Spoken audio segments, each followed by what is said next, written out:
ya 2024 ketika pemerintahan ini berakhir dan akan ada presiden baru, itu momentum ya kita mengimplementasikan tuntutan kebutuhan untuk reformasi gelombang kedua. Kita tidak bisa membangun peradaban bangsa dalam jangka panjang hanya mengandalkan rule of the law, tapi juga rule of ethics. Sekarang menjadi burning issues in the world. Ini akan ada ancaman yang gawat, perubahan besar-besaran. Seperti terjadinya perubahan dahsyat di pertengahan abad 20.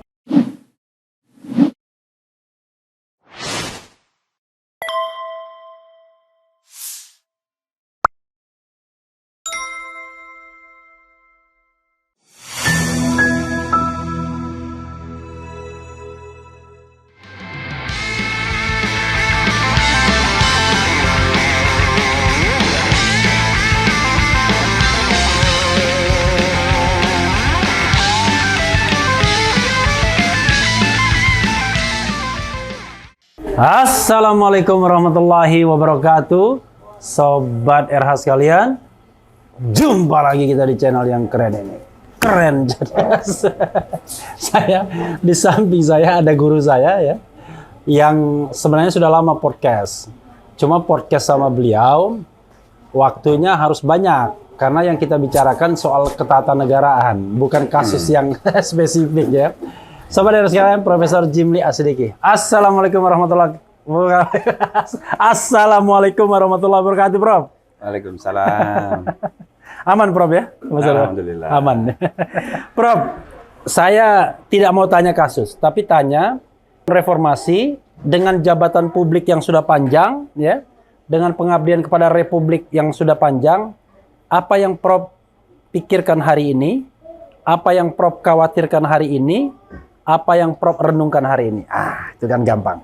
Tahun 2024 ya.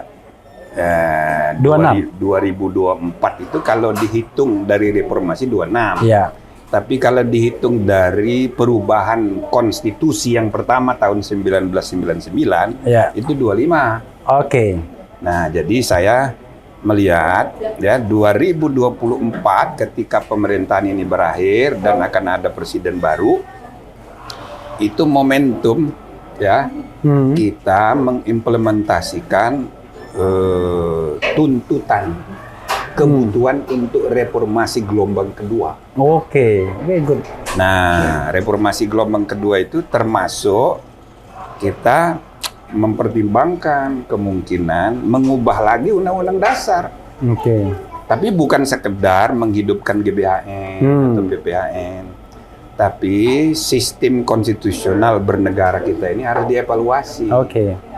Evaluasinya menyeluruh. Gitu loh. Jadi bukan hanya yang berakibat pada perubahan konstitusi, tapi juga perubahan rule of the game.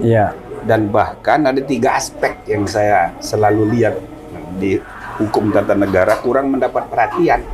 Satu, hanya constitutional rule saja. Aturan konstitusional itu yang mendapat perhatian para sarjana. Tapi yang kedua yang juga sangat serius itu soal kelembagaan. Jadi constitutional rules, constitutional institutions, dan yang ketiga constitutional cultures.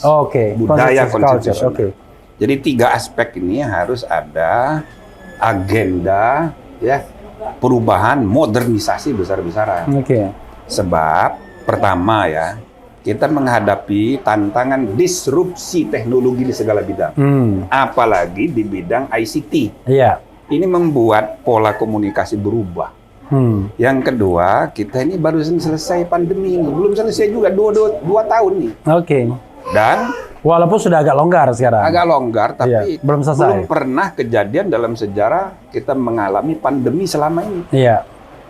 Jadi orang pada khawatir gitu loh. Ya, ini dampaknya itu berkelindan juga dengan ancaman perang. Perang dunia ini. Apakah perang ekonomi, perang politik dan militer. Maka menjelang pertengahan abad ke-21 ini akan ada ancaman yang gawat, perubahan besar-besaran. Seperti terjadinya perubahan dahsyat di pertengahan abad 20. Oke. Itu kan sesudah Perang Dunia Pertama, Ya. Great Depression tahun 30-an, Iya. tahun 40-an Perang Dunia Kedua. Oke. Nah, akibatnya di pertengahan abad ke-20 terjadi perubahan tata ekonomi sosial politik dunia Oke. besar-besaran. Oke. Pasca Perang Dunia Kedua itu kan? Iya. Ini menjelang 100 tahun Indonesia merdeka 2045. Ini kita harus antisipasi perubahan serupa. Jadi kalau kita tidak berubah, tidak coba ya evaluasi lagi nih produk reformasi konstitusi kita ini. Iya. Ini kan bisa telat kita. Pertama, undang-undang dasar yang kita hasilkan 4 kali perubahan itu memang banyak kelemahannya. Iya. Ya kan? Dan dari awal Prof kan sudah mengindikasikan itu Iya, kan? sejak awal. 2002 ada buku saya dengan footnote setiap ayat, bahkan dulu kita bikin komisi konstitusi untuk itu. Ya. Yakob Tobing undang saya karena dia ingin saya yang jadi ketua KK itu, tapi karena saya udah keburu jadi ketua MK nggak bisa rangkep. Siapa tadi? Yakob Tobing. Yakob Tobing dia Tobing. ketua Ya, oke. PAH 1 waktu itu. Iya. Nah, lalu ya Pak Sri Sumantri yang jadi ketuanya dan anggotanya banyak sekali ingin menyusun konstitusi baru. Akibatnya masuk kotak hasil KK itu. Iya. Itu menggambarkan bahwa produk 4 kali perubahan itu banyak kekurangan. Iya. Apalagi pada tataran implementasi selama 25 tahun. Banyak sekali. Iya. Misalnya kelembagaan KY. Iya. Untuk apa KY itu kalau sekedar untuk ya mengusulkan pengangkatan hakim agung? Terlalu mahal. Terlalu mahal masuk konstitusi, kan cukup pansel, Iya. DPD. Iya. Ya kan bisa dievaluasi 25 tahun ini. Oke. Untuk apa barang ini? Kalau bahasa Arabnya wujuduhu ka'adami. Adanya sama dengan tiadanya. Nah, jadi ini harus dievaluasi. Istilah itu sudah lama saya nggak dengar ya. Iya. Jadi wujudnya sama dengan tiadanya. Sama. Nah, Tak ada bedanya. iya, jadi memang harus banyak evaluasi yang kita kerjakan. Struktur kelembagaan bernegara kita ini, bahkan di buku saya ini bukan hanya struktur kelembagaan negara, struktur sosial ekonomi politik. Prof, stop dulu Prof. Harus Karena Prof dievaluasi. bilang buku, jadi saya lupa. Apa itu? Jadi Sobat Era sekalian, Prof Jimli ini banyak menghasilkan buku. Tadi saya bilang, Prof bawa aja Prof bukunya. Nah ini sebagian buku dari berapa buku Prof? 70-an. 70-an buku. Jadi ini ada konstitusi keadilan, ada gagasan konstitusi sosial, ya kan? Kemudian ada omnibus law, ya kan? Kemudian ada green and blue constitutions, ya. Kemudian ada peradilan etik dan etika konstitusi, ada Pancasila identitas konstitusi berbangsa dan bernegara, ada green constitutions, ada ekonomi konstitusi. Luar biasa ya. Konstitusi ekonomi. Konstitusi ekonomi. Pokoknya udah 70 lebih. Luar biasa ya. Cuma gara-gara isinya serius semua, nggak dibaca orang. Ini mulai. Nanti Dan bukan. ketebelan. Bukan, nanti akan dibaca orang kalau orang butuh. Iya. Oke, Prof.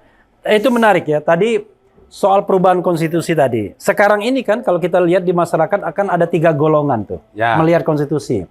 Golongan romantis. Golongan romantis itu adalah ingin kembali ke konstitusi PPKI yang sudah reinstall lagi di 5 Juli 59. Golongan yang mapan. Mapan itu ya konstitusi yang sekarang ya sudah inilah karena mereka bagian dari sejarah kan. Tapi ada juga pihak-pihak yang menginginkan perubahan. Ada yang mengatakannya perubahan kelima, ada yang macam-macam. Jadi ada 3 ini. Walaupun ada sempilannya juga yang berubahnya cuman GBHN tok dan lain sebagainya. Nah, terhadap 3 kecenderungan pemikiran ini, sebenarnya Prof yang disampaikan Prof itu berada di mana? Saya begini, kalau urusan konstitusi ini semua orang merasa ngerti. Iya. Sebenarnya itu bagus karena memang konstitusi itu jangan dibiarkan dia tinggal di atas langit-langit kehidupan tinggi, abstrak, Iya. ya kan? Jadi dia jadi bahan perbincangan sehari-hari semua orang. Iya. Itu bagus. Itu sama kayak ibu-ibu ngomong soal kuliner, semua orang merasa ngerti. Iya. Jadi kalau saya baca di grup-grup, ya adalah ketawain aja. Ya kan? Nah, toh akhirnya bernegara. Makanya saya nggak pernah komentar di grup beliau. Ada pernah diketawain. Akhirnya itu yang membuat keputusan. Bernegara itu membuat keputusan. Ya. Dan keputusan itu ada syarat-syaratnya. Ya. Jadi tidak tergantung pendapat orang per orang. Ya. Gitu kira-kira. Tapi nggak usah dilarang. Ya. Itu bagian dari dinamika sosialisasi kesadaran berbangsa bernegara. Memang harus begitu. Oke. Tapi Prof, tadi kan Prof menyebutkan 3 ya. Culture, institutions, dan rules. Nah, kita mulai dari rules-nya. Oke. Rules apa yang menurut Prof yang barangkali harus diadakan dan harus ditiadakan? Ya, pertama kita harus mengaudit dulu sistem norma hukum dan konstitusi ini secara menyeluruh. Ya. Saya memperkenalkan Omnibus Law itu sudah sejak di MK dulu. Oke. Nah, tetapi maksudnya ini untuk menata hukum Indonesia. Jadi bukan sekedar untuk investasi. Oke, bukan yang kayak beginilah. Bukan iya, omnibus yang begini. Ini salah. Oh, bahkan salah ini. Salah karena ini dicampur adukkan dengan pengertian kodifikasi sehingga dia jadi tebel. Iya, iya. Tidak perlu begitu. Dia ini hanya menerabas kiri kanan satu isu efisien. Satu isu misalnya. Iya, tidak perlu harus menggabung. Iya. Itu contohnya di Vietnam sejak 2007 dipraktekkan dan mulus. Nah, jadi banyak yang salah paham sehingga jadi tebal sekali. Jadi begitu banyak titipannya. Ya, waktu Pak Luhut jadi Menko Polkam, waktu Darmin Menko Perekonomian, itu saya sudah ajak diskusi juga soal ini. Nah, dia setuju, tapi sesudah dia jadi Menko Investasi, rupanya baru bisa meyakinkan. Sehingga yang di apa itu urusan investasi. Ya. Padahal menata sistem politik. Bukan urusan bagaimana membaguskan regulasi jadinya. Iya, jadi mestinya menyeluruh. Ya. Nah, itu satu ya. Kemudian yang kedua, puncaknya memang di konstitusi. Jadi kita harus buka peluang untuk perbaikan. Ya. Karena menghadapi masa depan itu kompleks sekali. Dan di samping itu, ya, saya memperkenalkan ada aspek kedua di buku ini. Kita tidak bisa membangun peradaban bangsa dalam jangka panjang hanya mengandalkan rule of the law, tapi juga rule of ethics. Sekarang menjadi burning issues in the world. Semua negara membangun sistem infrastruktur ethics for public office, dan bahkan itu menjadi keputusan General Assembly PBB. Maka semua negara bikin kode etik. Tapi belum dikonstruksi sebagai peradilan. Nah, saya perkenalkan ide rule of law and the rule of ethics, constitutional law and constitutional ethics, dan peradilan hukum dan peradilan ethics. Nah, di sini. Dan ini masuk di dalam materi konstitusi yang ingin diubah tadi. Ya. Jadi termasuk rule-nya di situ. Termasuk rule dan institution-nya berarti. Ya, infrastruktur etik dasar-dasarnya kita manfaatkan, misalnya kehadiran KY di situ. Jadi bermimikri. Pintu masuknya itu KY itu bukan hanya ngurusi martabat dan perilaku hakim, tapi semua jabatan publik. Baru ada gunanya ini barang. Artinya, kalau untuk sekedar mengajukan usulan hakim agung, lah bikin pansel cukup. Itu misalnya. Ya, misalnya. Karena tidak bisa kita menyelesaikan semua masalah sambil minum, Prof, ya, dengan hukum. Ya, apalagi hukum pidana. Sekarang penjara udah penuh. Ini kita salah ngomong biasanya dilaporkan orang. Nah, itu dia. Jadi, padahal itu kan kadang-kadang pelanggaran etik. Orang kan? beda pendapat tidak perlu masuk penjara. Iya. Jadi penjara itu tempat orang jahat, bukan tempat orang salah. Iya. Atau tempat orang bodoh. Orang bodoh itu nggak masuk neraka, cuman telat masuk surga. Kayak gitu. Nah, jadi hukum itu hanya menghukum. Tapi kalau etik tidak perlu membalas kesalahan orang. Tapi dia tujuan utamanya menjaga public trust terhadap institusi jabatan. Tujuannya itu. Maka pecat aja. Iya. Jadi yang sanksi terberat itu paling pemberhentian. Pecat. Suruh dia nyari pekerjaan lain. Nggak cocok di sini. Nah, nggak cocok sini. Begitu. Makanya kita 300 berapa itu lupa saya di KPP periode saya itu banyak yang kita pecat. Itu rules ya, rules institution. Tadi selain apa? Institusi. Ya. Sekarang kita harus evaluasi menyeluruh institusi. Ya. Perkembangan institusi publik itu banyak sekali. Misal, untuk melakukan fungsi penyidikan ada 55 instansi. Oke, tidak hanya yang dikenal orang jaksa, polisi. Itu 3 yang terkenal, tapi masih ada PPNS 52. Oke. Tapi inefisiensi terjadi. Itu mengulang lagi dari nol ketika itu ditangani polisi. Koordinasinya nggak begitu rapi. Nah, ini kan harus dievaluasi. Ya kan? Jadi banyak institusi yang ngurusin HAM.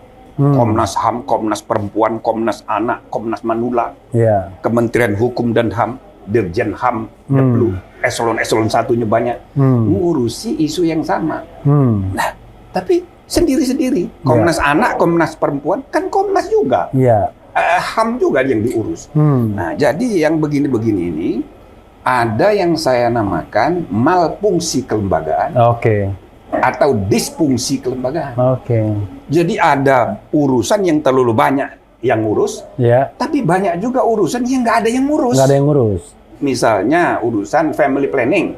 Kata orang Padang kalau nggak ada PT-nya, nggak ada yang mau ngurus. Bukan, gara-gara sudah didesentralisasikan, daerah tidak ngurus family planning. Maka 10 tahun pertama reformasi, orang bikin anak bebas sekali. Nah, itu bisa. Jadi family planning itu AKB dulu. AKB dulu. Nah, BKKBN-nya masih ada. Fungsinya anggarannya masih ada. Tapi kerjanya jumlah pegawainya sama, tapi kerjanya sudah diserahkan ke daerah. Nah, itu contohnya. Tapi kan itu tidak perlu tingkat konstitusi, Bro. Ya, makanya kita harus audit seluruhnya. Mana yang di konstitusi, mana yang masuk wilayah konstitusi, mana yang enggak, mana yang undang-undang. Dan kita manfaatkan legislatif teknik yang namanya omnibus itu sebagai cara. Jadi gampang sebetulnya. Ada jalannya, dan di undang-undang pembentukan peraturan perundang-undangan ini sudah dimasukkan. Metode omnibus itu. Walaupun perubahan terakhir walaupun undang-undang Ciptaker itu ditolak oleh MK dari segi formil tapi sebagai prosedur itu sudah terjadi. Sudah resmi. Nah, maka itu juga bukan hanya di tingkat pusat pembentukan undang-undang, juga di Perda. Bisa omnibus juga. Nah, jadi rules of the game, legal rule, constitutional rules, ini terbuka untuk pembaruan. Pintu masuknya salah satunya omnibus. Kalau culture apa yang mau dimasukkan? Nah, jadi constitutional rules, constitutional institutions, institusi kita baru sebut itu sebagian. Ada lagi. Kita harus evaluasi kelembagaan ini baik eksekutif, legislatif, yudikatif maupun campuran, maupun juga dari segi misalnya perencanaan dan pengawasan, anggaran dan kebijakan. Sampai sekarang kita belum ada evaluasi the quality of planning. Kalau kita bicara korupsi itu kan the quality of spending. Tapi the quality of planning belum kita bicarakan. BPK pun itu audit kinerja yang dilakukan masih sangat terbatas. Belum menyangkut apakah suatu anggaran sesuai dengan tujuan, apakah sesuai kebutuhan rakyat, apakah sesuai tupoksi. Sebagian besar anggaran APBN pusat, provinsi, kabupaten, kota itu disusun dalam waktu dekat, pendek sekali, paling 1 bulan, hasil negosiasi. Jadi bukan berdasarkan aspirasi. Misalnya berdasarkan tupoksi. Maka harus dicek apakah benar 100% APBN APBD sekarang sesuai nggak dengan tupoksi dari lembaga yang dapat anggaran itu. Nah, itu baru bicara tupoksi sesuai atau enggak dengan tupoksi. Belum efektivitas, efisiensi. Itu soal quality of spending. Nah, contohnya itu bagaimana anggaran misalnya ke luar negeri. Semua lembaga negara itu. Pada tahun 2005 saya diundang karena tahun 2005 sebagai ketua MK dalam pertemuan ketua MK di di Istanbul, Yeah. enggak di ibu kotanya Turki itu apa? Ankara. Yeah. Nah, saya bertemu ketua-ketua MK negara-negara OKI. Oke. Saya bilang, di negara OKI belum ada forum kerjasama hukum dan peradilan. Mbok kita bikin. Karena semua negara anggota OKI punya problem yang sama. Hubungan antara hukum negara dengan hukum agama. Oke. Nah, yang paling tertarik ketua MK Mesir. Oke. Dia kirim surat sama saya tahun depannya, minta saya menjelaskan ide saya itu di Kairo. Iya. Dibawa oleh Duta Besar Republik Indonesia dan Dirjen, dikirim oleh Hasan Wirayuda sebagai menteri ketemu saya. Mereka berdua ini menasihati saya, Pak, kami sayang sama Bapak. Kami bangga sekali dengan MK ini. Iya. Kami mau menyarankan, bisa nggak Bapak nggak usah penuhi undangan ini. Kaget saya. Begini Pak, jadi selama 2 tahun terakhir ini belum pernah ada pejabat Mesir ke Indonesia. Iya. Selama 2 tahun ini. Tapi sebaliknya. Tapi tahun ini saja sudah ada 150 pejabat Republik Indonesia ke Kairo. Itu tahun 2006. 2006. Nah, dari mana saja saya bilang? Menteri. Nah. Ya kan? Anggota MPR, DPR, DPD. Gubernur dan wakilnya, bupati dan wakilnya, wali kota dan wakilnya, serta anggota DPRD. Total jantara 150 sudah. Pejabat dari sana ke sini belum ada. Saya langsung berdiri, terima kasih. Nah, itu anggaran sampai sekarang masih ada di semua kementerian semua. For nothing. Anggaran keluar negeri itu. Iya. Anda tahu yang namanya senator dari Amerika kalau ke Jakarta pasti dia minta ketemu dengan presiden, dan presiden siapapun pasti terima dia. Padahal dia sendirian.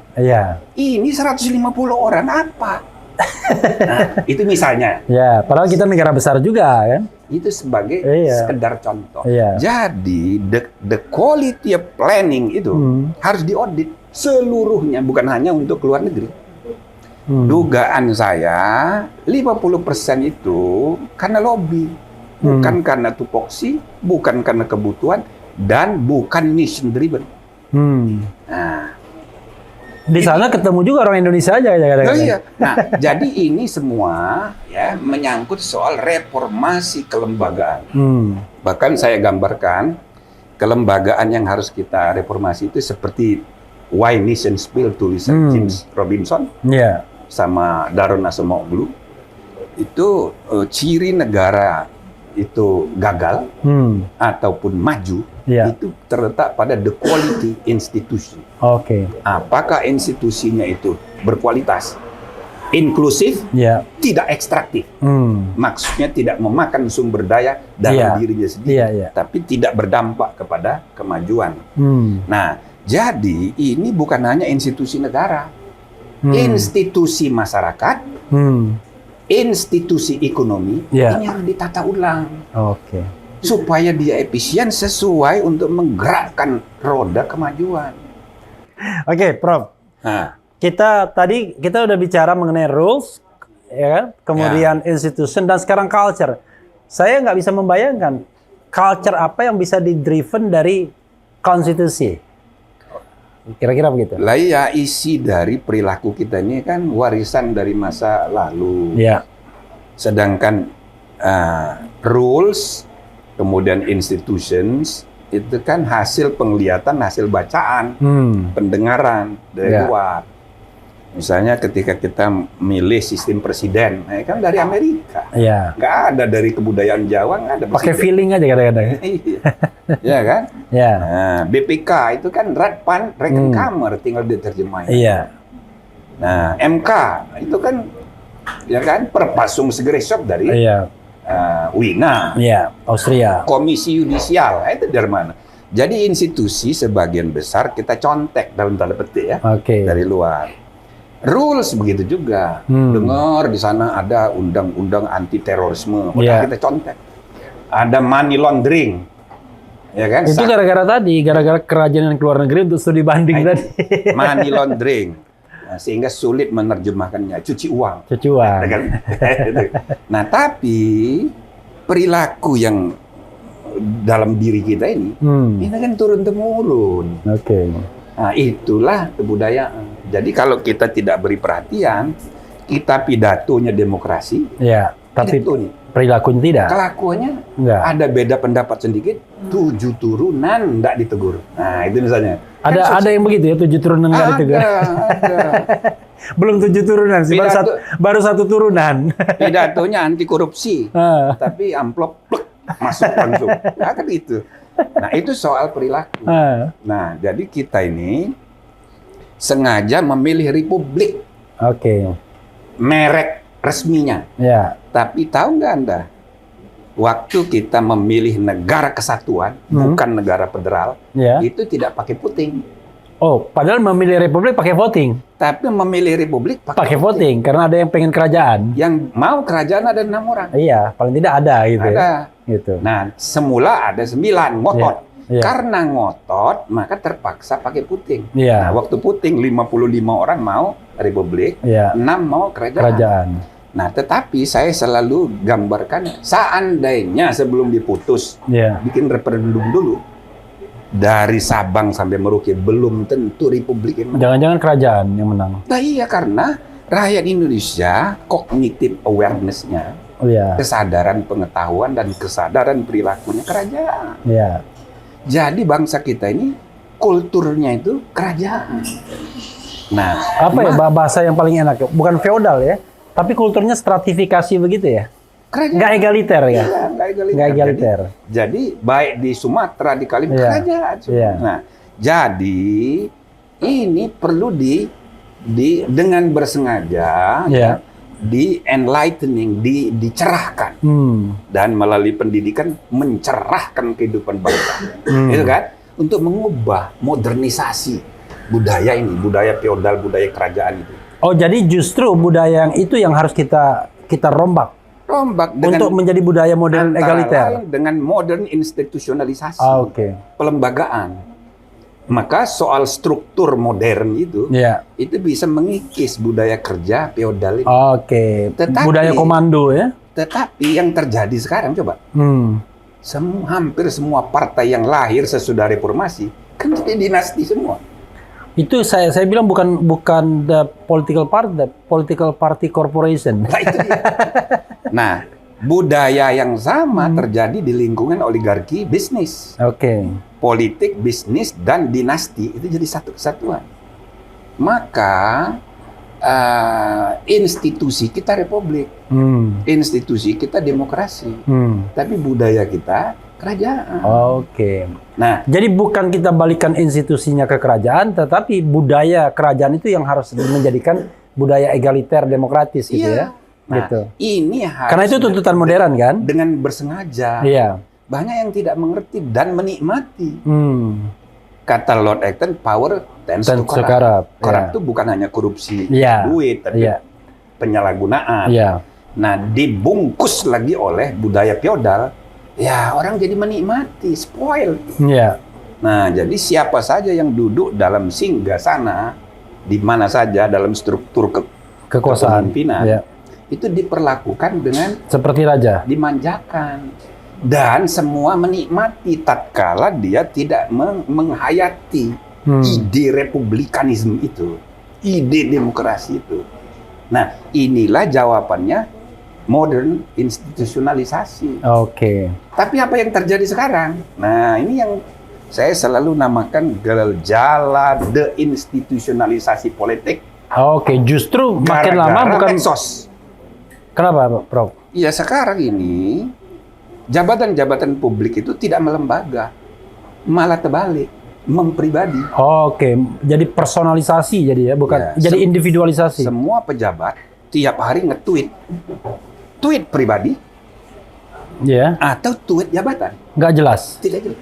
Termasuk juga juru bicara. Termasuk. Jadi emosinya baper, Iya. ya kan? Jadi antara komunikasi jabatan dengan komunikasi Pribadi. personal Blur. campur aduk. Campur aduk, tumpang Nah, tindih. inilah yang saya namakan gejala deinstitusionalisasi politik. Jadi bukan konsolidasi dan institusionalisasi pelembagaan, tapi kebalikan. Gara-gara disrupsi teknologi.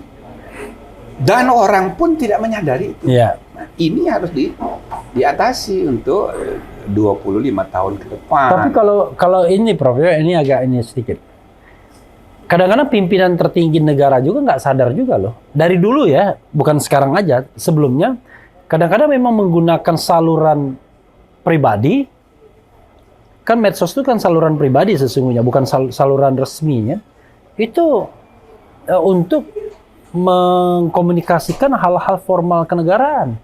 Bisa saja, tapi kan harus jelas. Oke. Harus dibedakan. Mana urusan dinas, mana urusan pribadi. Iya. Karena itulah basis sosial dari penyalahgunaan. Jadi kalau ada keluhan kok sekarang makin banyak ini korupsi, itu akibat dari tidak jelasnya campur aduknya urusan pribadi dan urusan dinas. Nah, gitu loh. Nah, Prof, ini harus dengan kesengajaan, kalau tidak kita nggak jadi modern. Tapi saya tadi belum begitu puas nangkepnya ketika Prof bilang perubahan kultur tadi melalui perubahan konstitusi, Prof. Lalu, jadi kita harus pertama sadari dulu bahwa ada problem kebudayaan yang harus kita cerahkan. Kita modernisasi. Kita harus perkuat kebudayaan kita itu. Kebudayaan nasional itu belum terbentuk 100%. Kebudayaan kita itu kebudayaan daerah. Tetapi kayak bahasa saja misalnya. Dari 726 bahasa daerah, itu kan banyak yang terancam punah. Ya kan? Nah, karena kita memaksakan diri memahami bahasa Indonesia sebagai bahasa satu-satunya. Padahal Sumpah Pemuda tidak begitu. Bahasa Indonesia itu menjunjung bahasa Indonesia sebagai bahasa persatuan. Jadi bukan satu-satunya bahasa. Nah, sekarang kesadaran ini pada tahun 2000 kita muat di pasal 32 Undang-Undang Dasar. Itu perubahan terakhir, perubahan kedua. Itu menggambarkan bahwa kebudayaan lokal, kearifan lokal itu harus kita perkuat sebagai jangkar daya tahan ketika kita harus membuka diri di arena globalisasi. Jadi pertarungan pengaruh global dengan pengaruh lokalisme, itulah menghasilkan nasionalisme. Global dan lokal nasionalisme. Nasionalisme ke depan. Ya, artinya kita bukan yang chauvinistik ya, nasionalisme yang terbuka, open minded. Cuma kesadaran lokal ini jangan ditinggal. Itu sebabnya dulu saya mempelopori penerjemahan Undang-Undang Dasar dalam bahasa daerah. Maksudnya itu biar akrab dengan rakyat. Nah, termasuk misalnya budaya lokal yang sering disalahgunakan, katakanlah noken. Itu di antara ketua KPU yang kami pecat paling banyak itu di sana itu, yang menyalahgunakan noken itu. Jadi noken itu bukan sarana untuk mempertahankan budaya, tapi sarana untuk mencari kemenangan secara mudah. Nah, bagaimana noken itu dimanfaatkan tapi dimodernisasi, misalnya gitu. Maka sistem pemilihan di Papua tidak harus sama dengan daerah lain. Katakanlah kita manfaatkan status dia sebagai otsus. Asymmetrical decentralization. Dimodernisasi nokennya itu dengan cara dikonstruksi seperti electoral college di Amerika. Jadi setiap desa ngirim orang di Jayapura, katakanlah 1.000 orang, 1.000 orang itu memilih gubernur. Misalnya gitu. Jadi dia ad hoc. Dan dia punya vote berapa atau satu vote ya juga nggak apa-apa. Cukup. Jadi tidak langsung sekali seperti sekarang, tapi tidak juga melalui DPRD yang banyak manipulasi juga. Nah, jadi melalui perwakilan tapi yang menggunakan istilah noken yang dimodernisasi. Jadi dia bawa mandat misalnya. Nah, itu sekedar contoh. Contoh. Bagaimana kita kearifan lokal itu diangkat. Dan di setiap daerah ada kearifan lokal seperti itu. Jadi itulah kekuatan kita yang harus kita bangkitkan untuk menghadapi pengaruh global. Nah, itulah nanti nasionalisme kita. Nah, gitu kira-kira. Prof, ada lagi Prof, 3 hal ini yang ingin Prof sampaikan sebelum saya beranjak pada aktornya. Jadi soal tadi rules, institutions dan culture ini. Sebab akhirnya ya, negara modern, ini hukum besi organisasi bagi saya ya, itu sudah sering di buku saya sudah saya gambarkan. Makin besar suatu organisasi, maka dia makin tergantung kepada sistem. Jangan tergantung figur. Pada orang. Oke. Makin tradisional suatu organisasi, makin tergantung pada figur. orang. Iya. Tapi makin modern, ya, tergantung sistem. Dan kondisi sine qua non kita harus menuju modernisasi itu. Negara besar kayak Indonesia tidak kita harus menuju era modern. Maka kita harus menggantungkan diri dan mengandalkan sistem building. Oke. Jangan kepemimpinan persona. Oke. Seperti sekarang. Itulah ciri pelanggengan budaya feodal itu. Oke. Nah, ini udah pada bagian ini kan ngeri-ngeri sedap. Saudara sekalian ya. Jadi ini ide besarnya adalah setelah 25 tahun kita perlu mengevaluasi konstitusi dan kita perlu melakukan perombakan besar-besaran. Dan kalau tahun 2024 dengan kepemimpinan baru, maka dihitung dari tahun 1999 setelah perubahan pertama itu 25 tahun, seperempat abad. Jadi waktu yang kira-kira proper, Prof ya, untuk melakukan evaluasi apapun. Mempersiapkan 20 tahun selanjutnya. Oke, 25 tahun selanjutnya. 2045. Oke. Oke, untuk 100 tahun Indonesia. Untuk di perbandingan ya. Iya. Korea Selatan itu 2 hari sebelum Indonesia merdeka, dia duluan proklamasi. 15 Agustus 45. Dia dijajah oleh Jepang 50 tahun. Tapi sekarang dia udah mengalahkan Jepang yang menjajah dari segi ekonomi. Apalagi kalau dia bersatu, Utara Selatan, dia punya nuklir. Jepang nggak punya. Nah, lewat tuh Jepang. Nah, begitu juga China. Dan jangan lupa, Prof, Korea itu tahun 50 perang saudara. Perang saudara. Jadi sudah dijajah merdeka. Lebih buruk dari kita. Iya. China itu 50 tahun. Selama 50 tahun, sebelum 50 tahun terakhir, itu negaranya besar banget, kampungan banget, dan miskin sekali. Tapi dalam waktu 50 tahun, sekarang ini menjadi... Saya ke Cina tahun 1997, itu masih merasa orang kaya, Bro.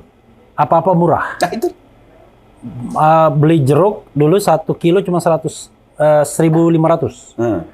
Kemudian naik taksi muter-muter kita nggak pusing walaupun ditipu.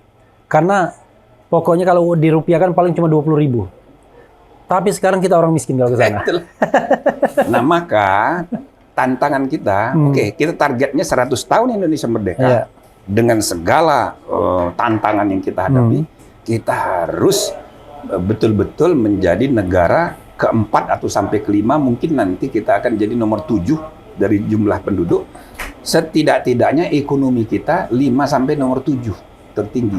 Nah, walaupun PricewaterhouseCoopers itu pernah merilis kita akan menjadi nomor berapa ya? Dibilang nomor 4 pada tahun 2050. Ya, itu lebih bagus lagi. Iya, ya, gitu. Itu kalau hitungan jumlah penduduknya sekarang kita nomor 4. Iya. Tapi nanti kita akan menjadi nomor 5, sebentar disusul oleh Nigeria, disusul oleh Pakistan gitu. Nah, dari segi jumlah sumber daya manusia, tapi kekuatan kita selain manusianya banyak, sumber daya alamnya banyak. Tinggal yang kita butuhkan itu leadership, manajemen. China, Korea itu kan homogen. Kita ini terlalu plural. Maka kita harus bersatu, tapi yang mempersatukan sistem. Bukan orang. Bukan orang. Kita bersatu dalam satu kesatuan sistem. Berdasarkan Pancasila dan Undang-Undang Dasar 45. Nah, itu yang kita jadi siapapun yang memimpin tidak jadi masalah. Tidak jadi masalah. Karena sistem dan guidance-nya udah jelas.